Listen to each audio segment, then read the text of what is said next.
I'm down here in beautiful Moss Point, spending the holiday with my family.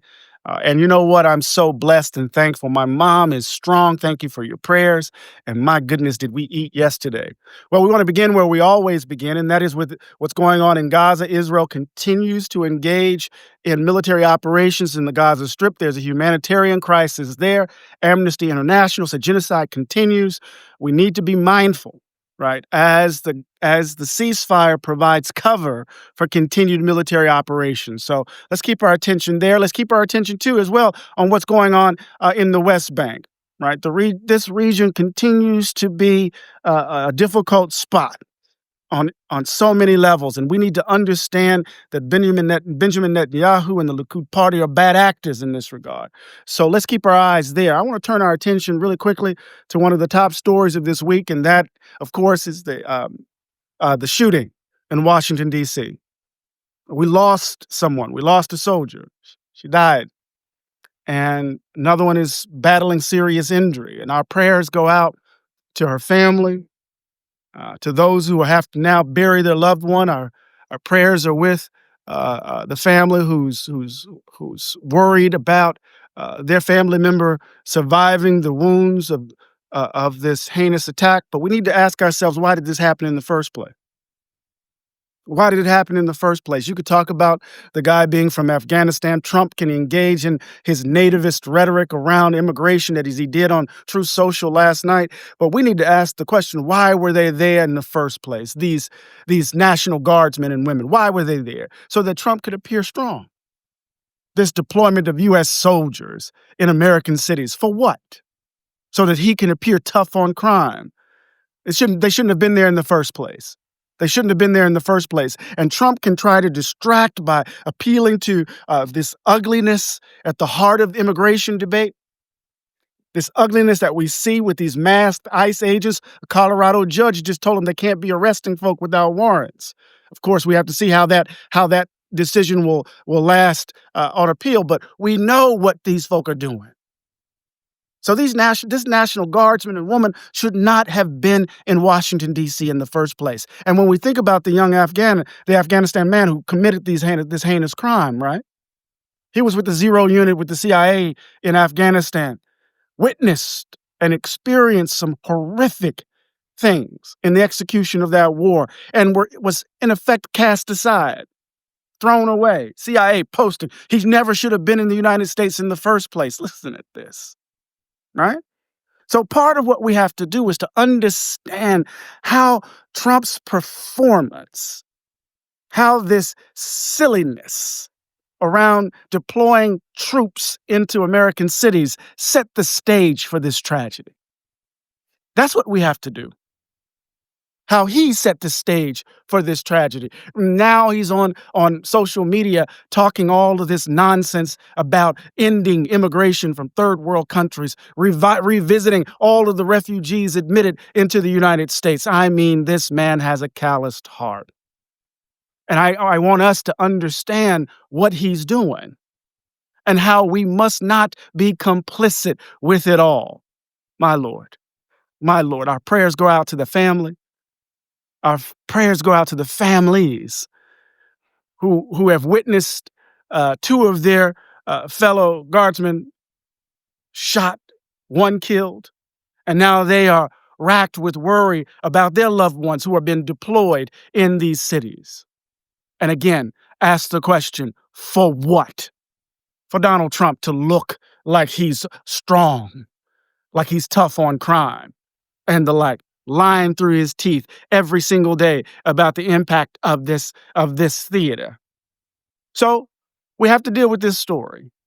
And we have to deal with this story against the backdrop of all the things that we've been talking about over the course of this week. And that is, of course, around affordability, that as we were running into this holiday season, folk are trying desperately to make ends meet. They're having to deal with the prices at grocery stores, prices in terms of gas and the like. Just everyday ordinary living has become much more difficult. And I keep asking myself, what has this Republican takeover delivered? What has this MAGA takeover delivered for everyday ordinary people? Nothing. These people are engaged in a complex and efficient grift. And they're exploiting people's grievances and their fears and their hatreds as they rob the country blind. None of these policies around healthcare, none of the policies around tariffs, none of the policies around housing, none of the policies, period, monetary policies, will impact the lives of everyday ordinary Americans, no matter the color of your skin. None of them. And so the question is, why are we supporting this? Why did we support it? Now, we see a part of the story is, of course, Marjorie Taylor Greene announcing that she's going to step down, that she's stepping down, that she's going to resign from the Congress because the Congress is not doing anything, not addressing their folk. That what does it mean to disagree with Trump and MAGA calls her a traitor and the like, right? Well, I want to be very, very clear. Marjorie Taylor Greene can sound reasonable, but we still know what motivates her. We need to understand the difference between the populism coming from the right and the populism on the left. In the Venn diagram, there's an overlap, but we still have to understand the motivation. There's a difference. There's a difference, right? Because there is a willingness to commit oneself to undemocratic practices if those practices, right, somehow benefit the people you care most about, as opposed to caring about the most vulnerable, no matter who they are, right? No matter who they are. So Marjorie Taylor Greene's going to step down. She's been living under threat, and no one should have to live under threat because of their difference in political opinion. I thought these folk believed in free speech. Well, we know that's not true. Well, she's stepping down, and many folk are thinking that this is a sign of weakness, that Trump is on his way, that he's standing on the line to becoming, in so many ways, a lame duck president. We shall see. The stuff around affordability matters. He can tell folk that they're not that they shouldn't believe their eyes, that they shouldn't believe what's happening to their pocketbooks. He can tell folk that, but we know what's happening right here in Mississippi. We know what's going on, right? What's on the horizon with regards to healthcare costs. We know that. He can say that's not happening, but people are living it, right? So people are saying that this might be a sign that Donald Trump is weakening, perhaps. Perhaps. But the ugliness still obtains. The ugliness is still here. We have to grapple with what motivated his ascendance, what motivates his continued power and influence, and his hatred, his fear, his grievance. Now, of course, we saw, Judge throughout the cases around Comey and Tish James. But Reuters has wrote a report that shows that he is still engaged in a manic, right, retribution campaign, going after folk day in and day out, day in and day out. Our democracy is still in jeopardy, y'all, no matter what. Even as we take the time to be thankful, we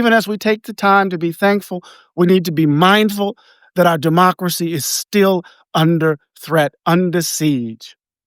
And we need to ask ourselves the question, as we continue to grapple with this story of the National Guardswoman who no longer will walk this earth. Why? Why? For what? Trump's theatrics, Trumpism, MAGA republicanism. It's tearing this country apart. It's undermining our basic principles. I don't know how we're going to bounce back from this, but I do know this. We have to say no. This is my mantra. We have to begin to say no. And we're going to do this starting today.